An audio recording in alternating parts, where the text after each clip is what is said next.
তো আমার মা মারা গেছেন। আমার মা খুব আপ্যায়ন পছন্দ করতেন, মানুষের সেবা, মানুষকে না খাওয়ায় বিদায় করলে ওই দিন মা খায় নাই। মার মুখ শুকে মার মন খারাপ, কেমন কি হয়েছে, মনটা জিউটার মধ্যে পড়াচ্ছে, আসলো খাইতে দিতে পারলাম না, সাইল খাইতে চাইলো, এরকম কথা বলতেন।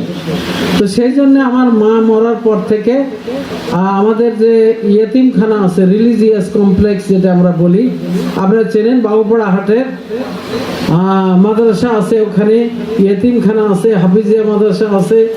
বাগোপাড়া হাটের দক্ষিণ দিকে বিশ্ব সড়কের পশ্চিম পার্শ্বে ওই যে উৎসব দেখবেন ওখানে।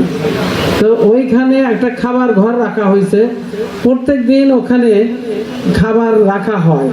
যাদেরই খুবই অসুবিধা, পেট চলতেছে, কিছু এখনো খাইতে দিতে পারি নাই, ওটা আবার আমি দেখি ইদানিং 2টার মধ্যে শেষ হয়ে যায়। তো 2টার মধ্যে শেষ হয়ে যায়, আমি বলছি যে এই কে খায় তার ফিরিস্তি নেই, একই লোক কয়বার খায় কি না ইত্যাদি। আমাদের যে সব জায়গায় সমস্যা, তো আপনার ওইখানে খাবার পাওয়া যাবে, নিতান্তই যার অসুবিধা ওইখানে। ওই তো বললাম যে ক্ষুধা লাগলে খাবেন, ক্ষুধা থাকতেই খাওয়া ছাড়বেন, অল্প একটু খাইয়ে নিলেন। আমি কয়েকদিন যা লক্ষ্য করলাম, আমাদের ওই যে আমাদের উনি প্লেট নিয়ে আসছে, এত বড় প্লেট ভরে যে ভাত তুলে নিছে, তা আমার মতো মানুষ 1 মাস ধরে অত ভাত খাইতে লাগবে, অতগুলো ভাত তুলে নিছে। এইটা শরীরের জন্য উপকার করবে না, বেশি করে খাইলে শরীর আরো খারাপ হবে।